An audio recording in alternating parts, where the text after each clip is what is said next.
Welcome to the first Politics Today of 2025, and in this programme we shall be looking back at the big political stories of 2024 and how they had a big impact on Christians.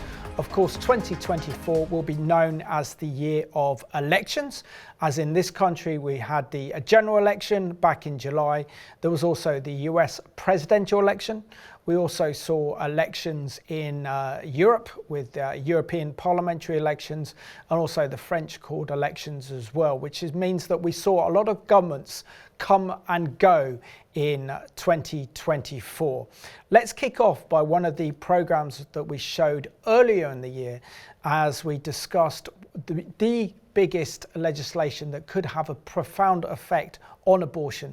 Essentially, there was a private members bill which was attached to the Conservative government's policing flagship legislation, in which they wanted to decriminalise abortion, which means that it would effectively mean that we'd have abortion up to birth if this legislation became law. So let's take a look back at this previous episode of Politics Today. Quite shocking and appalling, isn't it, Simon, that they would do this?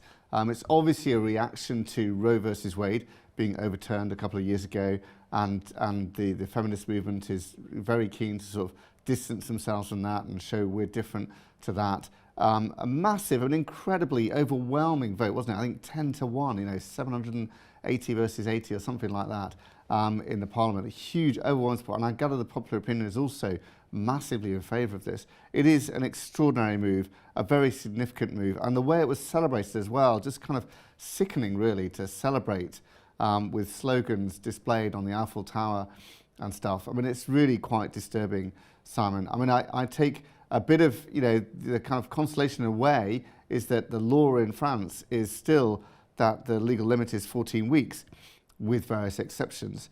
But here it is 24 weeks here, and then the move to decriminalise it completely. How come we're so much higher than that? 24 weeks versus 14 weeks. Extraordinary, really.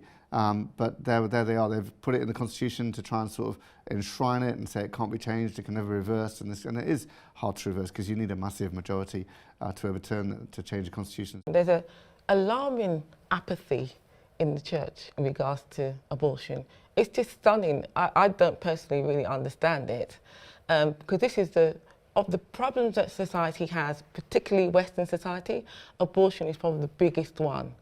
And one of the reasons is, if you look at the Old Testament, the penalties for a woman who is pregnant being struck by somebody and that child dying, the penalty of that person who struck the blow is death. So as far as God is concerned, that life in the mother is as equal or as valuable as a person outside of the womb. So that was Tim Diep and Maureen Martin discussing this very controversial legislation that thankfully never saw the light of day because the Conservative Party called a surprise general election, and that legislation didn't have the opportunity to be voted on in Parliament, so never became law. Another big topic that we discussed in 2024 was the issue of Jew hatred and how we saw a pandemic of this, particularly as Jewish people felt frightened and intimidated about going into the West End of London on a Saturday because of the pro-Palestinian marches. And a government advisor on counter-terrorism and extremism warned the government that Jewish people feel that London now is a no-free zone while these Palestinian protests take place. So let's have a look back at this edition of Politics Today, where we talked about how London had become a no-go zone for Jewish people on a Saturday. This all started with, Hugh, you just said we've abandoned God. And what we did was, I'm just generalising now, there was kind of like this atheistic movement to attack Christianity. And then this kind of like led to this, remember the PC kind of like things that were going on. PC gave birth to wokeism, and now, our faith is under attack, Jewish people are under attack. And when I say, I'll give you an example, look how the police have responded to these marches on a Saturday. A lot of us are not happy. A lot of us feel like things should be stopped. So maybe the marches should be stopped even. If it's how Jewish people feel, 90% don't feel they can go to London. And this cultural timidity all comes out of this. And also, by the way, this shocking goings on with Islamic grooming gangs taking young English girls, and the police being afraid to tackle this properly head on or bring publicity to it. Why have we got this cultural timidity? Because people are afraid of being labelled Islamophobic. From all that I've read, I wasn't around in the 1930s, it is becoming more and more like Germany was in the 1930s after Hitler came to power. And I mean, anti-Semitism, rampant anti-Semitism wasn't confined to Germany, but we're actually seeing history repeating itself. And one of the things that we're not learning is what needs to be learnt from history. And as I mentioned a little bit earlier, the National Jewish Association have got this discussion on Sunday among the Jewish community. So that was with Tim Gutman and Hugh Kitson discussing how London has become a no-go zone for Jewish people. And it's a reminder as well, as that reflects on society, as it says in Genesis 12, 1-3, that I will bless those who bless you and I will curse those who curse you. And if the Jewish people feel under threat, then this can only bring a curse on our nation, as prophesied and promised through Genesis 12, 1-3. The other topic that we talked about was probably the big political story of 2024.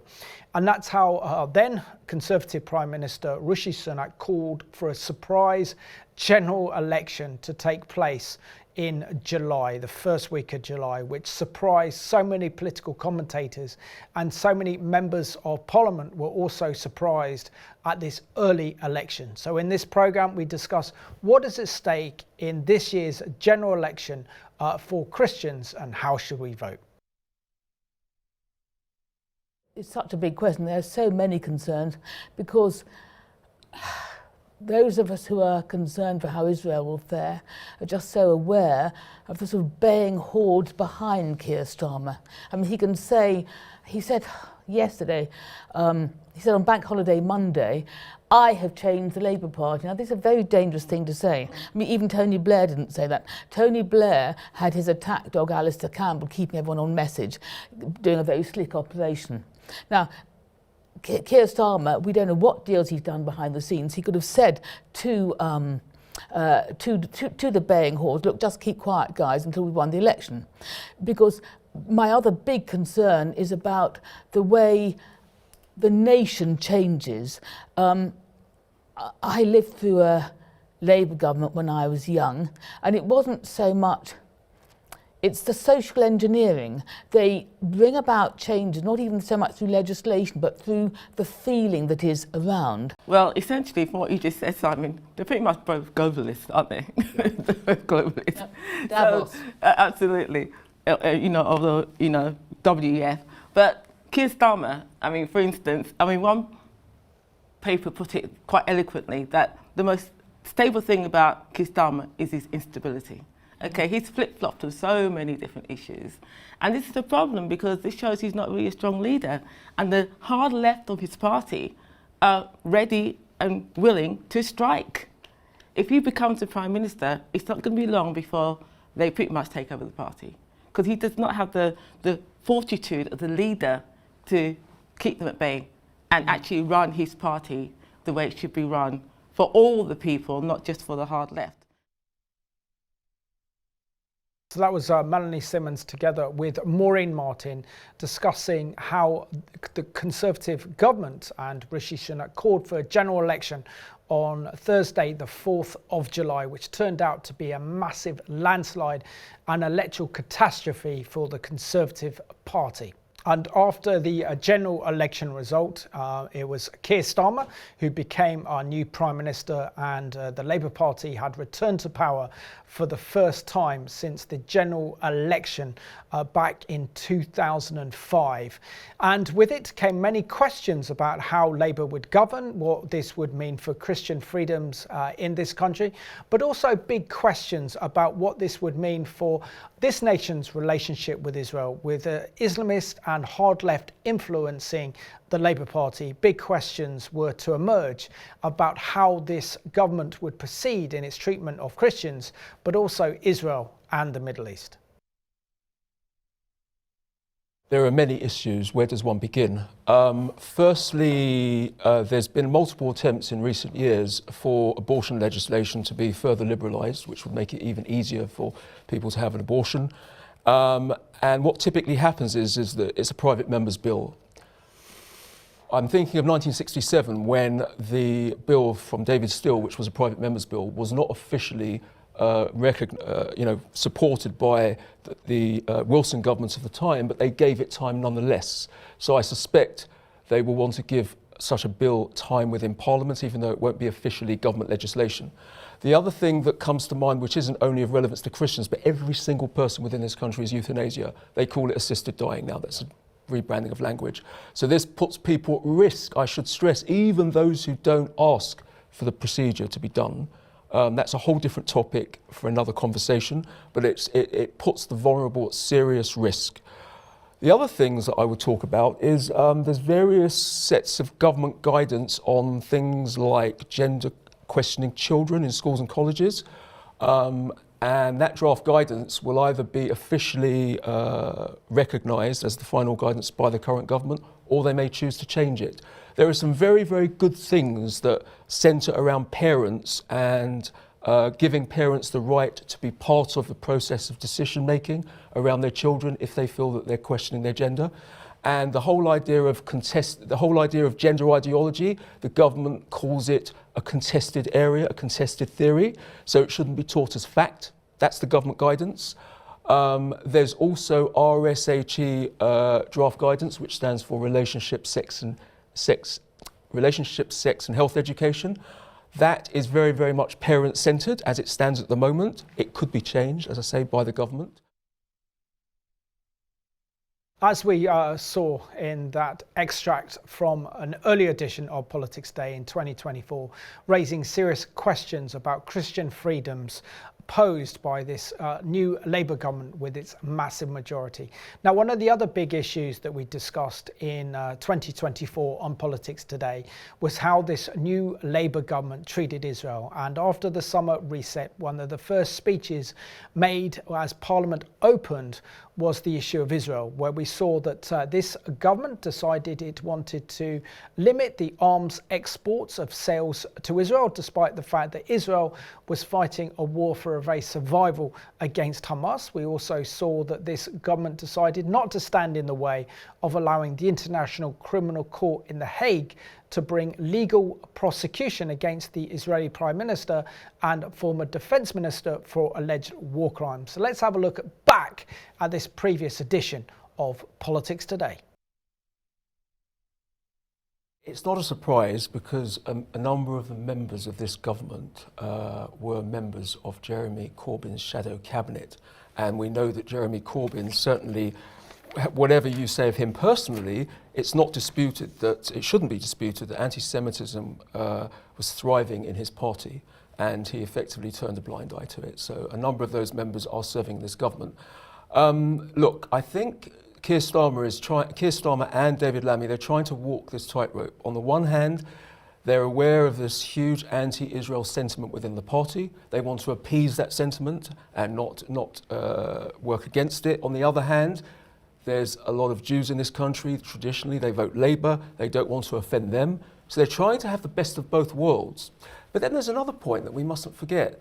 The Israeli and UK intelligence services have a long history of sharing key intelligence with each other. So that isn't just good for Israel, it's essential also for the United Kingdom and our security and peace. So I don't want to speculate too much on how that relationship may or may not be damaged, but there's a very risk it will be damaged. It's hard to say if they did it deliberately, but the time was certainly off and highly insensitive. It was like a salt in the wound. So I can't say if they did it with just bad judgment, but they certainly should have considered that these hostages had just been discovered, and there would have been an outpouring of, sorrow, grief from the Israeli people. I mean, it just is highly insensitive. And to add even more insult to injury, David Lammy has recently reinstated funding to the UNRWA, whose members had been proven to have been involved in the October 7th massacre. Again, another slap in the face to Israel. We saw back then the start of how this new Labour government was turning its back on our greatest ally in the Middle East, which is the nation of Israel, with profound spiritual and political implications for this nation. Also, we discussed in 2024 one of the most hideous legislation to be introduced to any parliament in the UK, and this happened up in Scotland, where the Scottish Assembly decided to pass legislation making it a criminal offence to pray outside an abortion clinic. And if you were caught praying or protesting outside an abortion clinic, you would face a £10,000 fine. Let's look back at this previous edition of Politics Today. Well, the sum of the fine is actually is to make sure that they intimidate as much as possible, and that's what this is all about. This is about intimidating people to just shut up, go away, stop talking about abortion. They will do anything they can to support the great lie of abortion. So that, and sadly, what we're seeing exposed now is the poor level of formation of our politicians.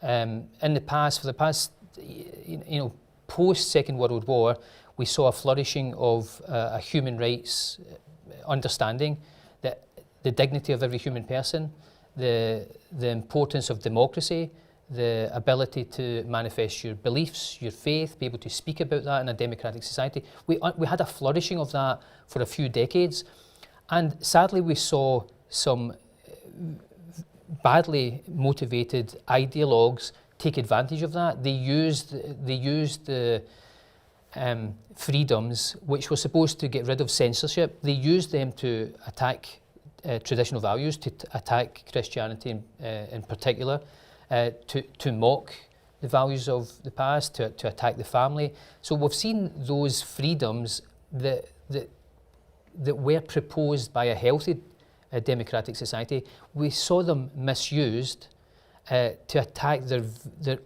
own culture.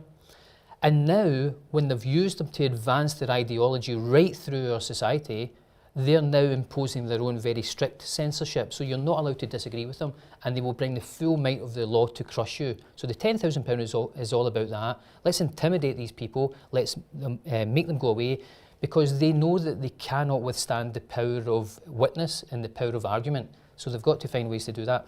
Now, there's a very interesting Scottish philosopher, Alistair MacIntyre, who looks at the collapse of reason over the last century, and this is a perfect example of it. People now are not reasoning, but they are just using emotion. And what we have is an abortion industry, and that whole ideology from where abortion comes, that ideology using emotion, framing arguments, using slogans, and making sure that people do not engage with the thinking. So very scary legislation up there north of the border in Scotland, that you could be fined £10,000 if you protest or pray outside an abortion clinic beyond the buffer zone that's been set up, knowing that this actually is against freedom of speech, and it's against freedom of assembly, and it's against freedom of religion, all central tenors in our democracy. And towards the end of 2024, we had the debate in Parliament, both the first and second readings on the proposed legislation on assisted dying, which was probably the biggest debate that Parliament's seen in well over a decade, which really does have a profound impact on what happens at the end of life care. Could assisted dying then turn into euthanasia? Let's take a look back at this previous programme on Politics Today as we discuss this huge debate that took place in Parliament back in October and November of 2024. Justin Welby, as a case in point, has said it's a slippery slope. So the bill they want to pass is assisted dying, so that somebody that's terminally ill can request that they be put out of their misery prematurely. And that all sounds nice on paper. If you're not a believer, if you know, just an average individual citizen, it might sound compassionate. But assisted suicide is when you have this law where a person is allowed to opt for that because they've got issues, they're depressed, they've got problems, whatever. And so what happened in Canada, and what is very concerned that would happen here, is that it goes from assisted dying to assisted suicide, and now in Canada it's euthanasia, which, you know, young people are saying, I'm depressed and this is my option. The fact that doctors are going to be given the power of basically putting someone to death, they may not want it, but if it's there in law, they're going to have to do it, even if it's against their will. The scriptures, I've got some scriptures. I mean, the first one, in the 10 Commandments, the 6th commandment says, thou shalt not kill. And in fact, what you are doing is you're overtaking God's choice, because God knows when we're going to arrive and when we're going to go. But it makes a mockery of the 10 Commandments. Then also in Exodus 23 verse 7, it says, do not kill the innocent and righteous. Many of these people are going to be innocent of what's going on. Some of them may not even know what's going on. And as Sarah said, they're going to start a big slide, and we can get to the stage where they don't know what's going on. The next thing, they've been injected, and that's it. Final one, of course, in John 10:10, which we all know, it says the thief does not come except to kill, steal and destroy, but Jesus comes that we may have life and life in abundance. This is another work of the enemy. Satan is using this government to bring ungodly laws, and through blissful ignorance and other things, passing the wrong things through, and it will affect them. God will not be happy with what they're doing. And there is still time to defeat this legislation through prayer, and also writing to our members of Parliament directly with your opposition to the assisted dying legislation when it comes back to Parliament, probably around April of 2025. Also in politics today, we discuss a major problem facing Christians in this country, and that's the fact that Christians feel discriminated in the workplace. And Voice for Justice UK have done a very impressive report called the Commission of Inquiry, looking into Christians feeling like they've been discriminated because they're Christians. So let's take a look. Based on the evidence so far, there does appear to be clear evidence of problems where the freedom to practice and manifest one's Christian faith is being progressively reduced, and in some cases entirely ignored. And it seems to be the result of activists, secular activist organisations who have particular ideological agendas, and they're not exactly sensitive to Christian beliefs, shall we say. And in the case studies that feature in this interim report, there's a lot of accusations of bigotry, intolerance and hatred, where people have simply expressed a view, maybe quoting the Bible, maybe just giving a particular view on a contemporary issue through a biblical lens, and they face, in the workplace context, in some cases, disciplinary proceedings, and in certain cases, they've actually lost their job. May I say, I said a few moments ago that the law is largely on our side, and indeed on the side of anyone who has the right to speak freely about what they believe in. Yes, I think there is hard evidence out there now of double standards in the police. Some groups are looked upon more favourably than others. And when I have been challenged by the police, once or twice, I've actually asked them, I've said, would you be challenging me in this way if I was an Islamic imam? And they have said, oh yes, we would. But I just felt that was useful to make that point. So there was a look back at some of the big top political news stories that we covered in 2024 that have had a major impact on Christians. I would also very much like to thank my guests who took part every week of last year, where we covered the top political stories affecting Christians. But also want to thank you for your prayers and your support for Politics Today, because this program is important. And why it's important is because we give Christians a voice in this country. We scrutinise government legislation that come against Christians, and we give platforms for those who are fighting for freedom in this country, whether they are Voice for Justice UK or whether they are Christian Concern. It's imperative as Christians that we have a voice and a political voice in this country, because after all, righteousness exalts a nation, but sin is a reproach. And if we have a sinful, godless government in power, then this only impoverishes us and leads us into greater kind of spiritual darkness. And this is why it's imperative that we cover this program. Moving on to 2025, we know that Donald Trump is going to be inaugurated as America's next president on Monday, the 20th of January, and we see that he will be coming back for a second term. This will have a huge impact not only on our politics in this country, but also politics around the world.